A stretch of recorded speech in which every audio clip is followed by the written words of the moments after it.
Bonjour, alors là ce matin je reçois un mail dans ma boîte de mon ami Jérôme qui me propose un exercice qu'il a vu sur le site lesmathématiques.net qui a été posté par Papus.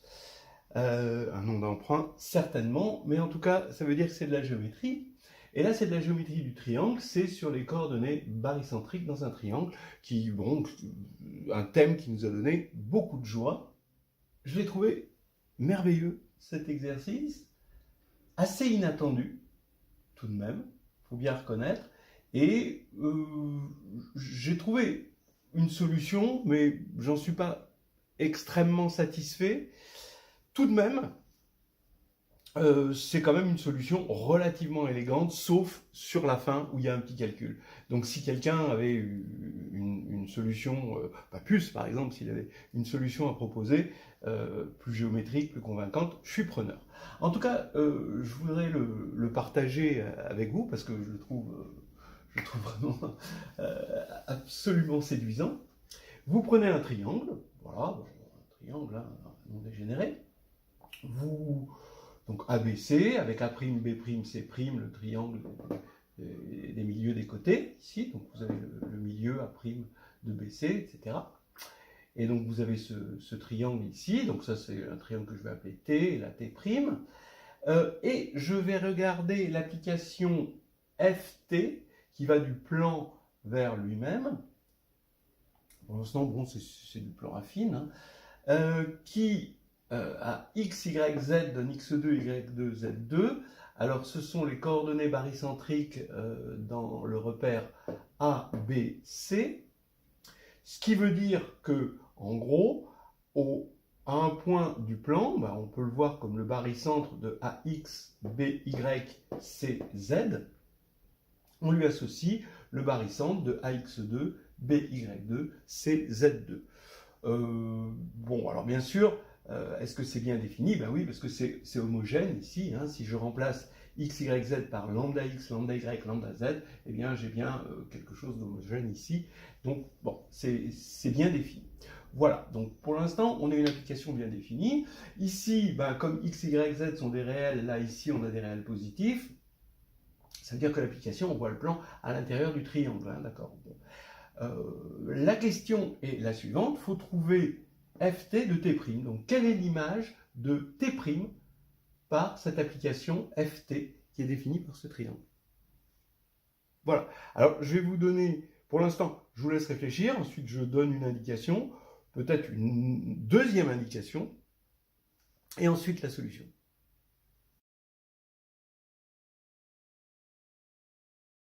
Eh bien oui, c'est l'ellipse de Steiner du triangle T.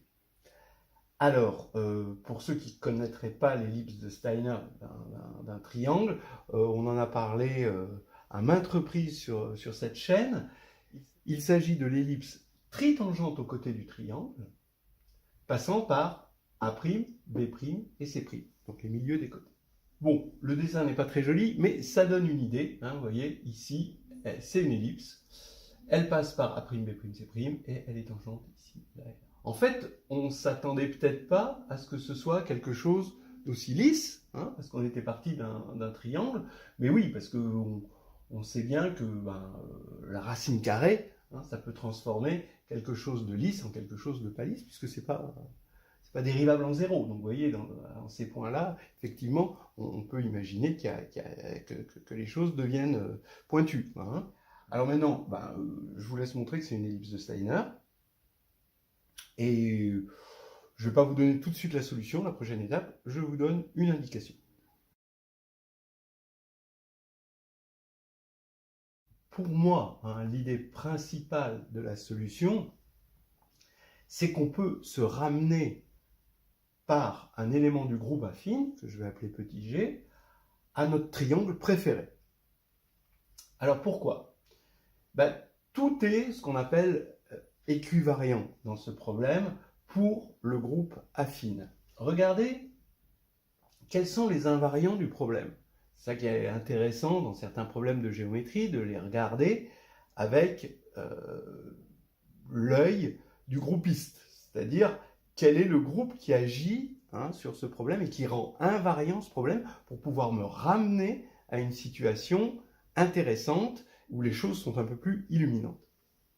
Bien. Là d'abord, l'ellipse de Steiner, ça c'est quelque chose que vous pouvez trouver hein, dans Carnet de voyage en algébrie. L'ellipse de Steiner, ou dans H de G2 aussi, l'ellipse de Steiner, effectivement, elle a ce côté équivariant pour GA. Dans le sens que si je regarde l'ellipse de Steiner du triangle T et que je transforme cette ellipse-là, ET, l'ellipse de Steiner pour T, par un élément du groupe affine petit g, eh bien j'obtiens exactement l'ellipse de Steiner pour G de T. Alors, pourquoi? Parce que je sais que je vais obtenir une ellipse, parce que l'image d'une ellipse par un élément du groupe affine, c'est une ellipse, parce que c'est une conique compacte, d'accord? Un élément du groupe affine, il va transformer un objet de degré 2 en un objet de degré 2, hein, donc ça va être une conique et qui est compacte, donc ça conserve la compacité, hein, donc ça va être une ellipse. Ensuite, comme G va transformer le triangle T en G de T, il va transformer A, B, C en G de A, G de B, G de C, et comme il y a conservation des barycentres, eh bien il va laisser fixes les milieux. Donc déjà, l'image de l'ellipse, ça va être une ellipse qui va passer par les milieux des côtés du triangle image. Bon. Ensuite, G, appartenant à G de A, c'est un difféomorphisme, donc il conserve la tangente.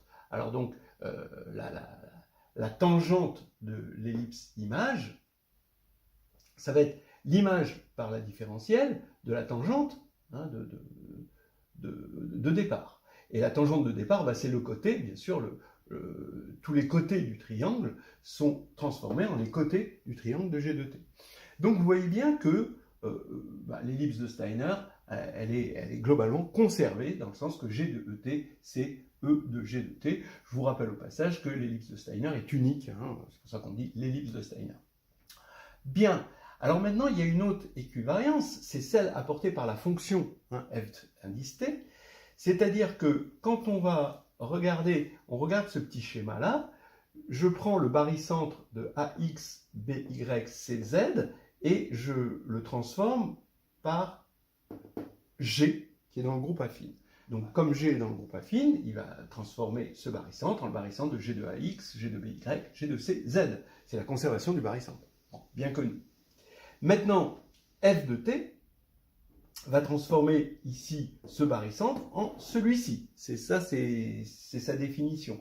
Et F de G de T va transformer ce barycentre en celui-ci. C'est aussi sa définition. Alors, vous remarquerez au passage que je n'ai pas appelé F, je l'ai appelé FT, je ne l'ai pas appelé FABC, parce qu'en fait, je peux permuter le barycentre, c'est stable par permutation. Donc, en fait, F ne dépend que du triangle et non pas du triangle ordonné, en quelque sorte. Hein.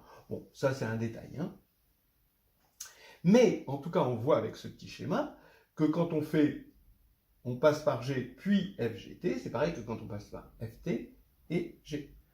Résultat des courses, si j'arrive à montrer pour un triangle,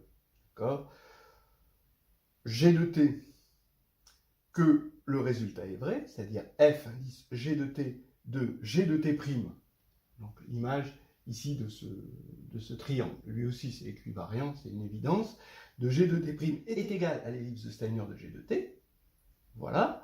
Alors, regardez, là j'ai F indice G de T rond G, donc c'est ça, mais c'est égal à ça, d'accord? Voilà, donc ça fait G de Ft, ici, de T' est égal à l'ellipse de Steiner de G de T, c'est-à-dire G de l'ellipse de Steiner de T. Donc je peux simplifier par G et j'aurai mon résultat, hein, le résultat que je veux, c'est-à-dire que l'image par F de T', c'est l'ellipse de Steiner de T. Donc ça veut dire que, 1, pour le groupiste, l'histoire est terminée, il a fait son boulot, le bonheur est terminé aussi. Pour le géomètre, le bonheur commence, puisqu'il va pouvoir travailler sur son triangle préféré. Et 3 pour le géomètre groupiste, et ben c'est que du bonheur cet exercice.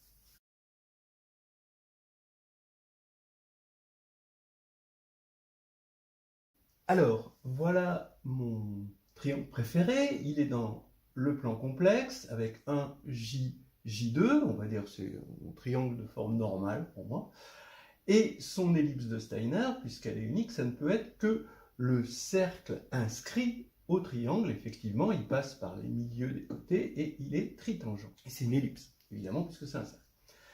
Bien, eh bien, on va montrer que le petit triangle ici, d'accord, va avoir pour image ce cercle-là, ce cercle inscrit, mais en fait, si j'arrive à montrer que ce côté va aller sur cette portion du cercle, ben encore par équivariance, en faisant tourner grâce à une rotation, hein, et d'après ce qu'on a vu tout à l'heure, eh bien, je vais avoir cette partie-là qui ira sur cette partie-là, etc., etc., et j'aurai tout le cercle. Donc il suffit de montrer que l'image de ce segment, c'est cette portion de cercle. Ben oui, qu'est-ce que c'est que ce segment? Ben ici, j'ai le milieu de 1 et de j, donc c'est 1 plus j sur 2. Là, c'est 1 plus j2 sur 2.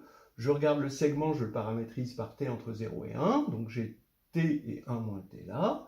Bon, donc je l'écris et je vois apparaître un barycentre avec des coordonnées barycentriques. Bon, je multiplie par 2 parce que bon, c'est homogène, hein. Donc en fait, mon point courant, hein, pour un certain t ici va être le barycentre de 1, 1, jt et j2, 1 moins t. Donc l'image par f de mon triangle ici, qui maintenant est celui-ci, c'est le barycentre de 1, 1, jt2, ben, 1 il est devenu 1 au carré, hein, bien sûr, jt2 et j2, 1 moins t carré. Donc dans un premier temps, je montre que ft du segment, il est inclus dans le cercle. Ben oui, il suffit, puisque c'est le cercle, vous voyez, il passe par moins 1,5, hein, le milieu de JJ2, donc c'est le cercle de rayon 1,5 et centré évidemment en haut. Donc il suffit de montrer que le module, hein, de ce barycentre, il est égal à 1,5. Donc ben oui, mais là c'est un calcul. Ça, bon, faites-le. Bon, c'est pas, il y a rien d'illuminant à ce calcul-là, mais on fait un calcul et de façon extraordinaire, on tombe sur 1,5. Donc bon, on n'est pas là pour détailler les calculs, surtout avec un petit tableau comme ça, mais bon, on comprend que si on fait le calcul, on tombe là-dessus. Bien. Alors maintenant, on vérifie que pour t égale 0, ben, on a ici t égale 0, c'est ce point-là, d'accord, pour t égale 0, et l'image, ben, c'est le même point, d'accord, c'est facile de voir. Pour t égale 0, ça veut dire que c'est le barycentre 1, 0, 1, ben, on va avoir encore le barycentre 1, 0, 1. Voilà. Et ce point n'est atteint que pour lui. C'est assez facile de le voir. Bon, pareil pour t égale 1, on va avoir ce point. D'accord ? Et pour t maintenant égale 1,5, on va avoir pour t égale 1,5, quand on remplace t par 1,5 ici, on va avoir le point ici, hein, ça va être le point 1 quart. Et 1 quart, on voit qu'il va aller vers le barycentre de 1, 1, J 1 quart et J2 1 quart, et ce qui nous donne 1,5 après calcul. Donc on voit que ces trois points vont aller vers ces trois points-là. On va avoir une courbe continue qui va aller de ce point-là vers ce point-là et qui va passer par ça. Donc ça aurait pu être de l'autre côté. Donc on voit bien sûr que l'image par continuité, ça va être exactement l'arc de cercle. Et c'est ce qu'on a dit. Après, par rotation, on obtient les autres arcs. Ce qui va faire que pour notre triangle particulier, on va bien avoir l'ellipse de Steiner du triangle. Et donc pour tout triangle, par G équivariance, par équivariance par le groupe affine, on va aussi avoir l'ellipse de Steiner du triangle. Voilà, donc merci à Jérôme de m'avoir indiqué cet exercice. Merci à Papus de l'avoir partagé. Et puis de toute façon, voilà, si vous avez des beaux exercices, partagez-les. Et si vous avez une solution géométrique pour cette chose-là, parce que je suis un petit peu frustré d'avoir fait ce calcul-là, vous pouvez le faire, vous tombez sur un polynôme de degré 4 et un polynôme de degré 4 et qui se simplifie. Et ça, c'est un petit peu le miracle, et on sent qu'il y a Pythagore derrière, mais bon, je ne l'ai pas fait géométriquement, j'ai pas vu comment ça se faisait. Bon, voilà, si quelqu'un a une idée, qui nous l'indique. Merci et à bientôt.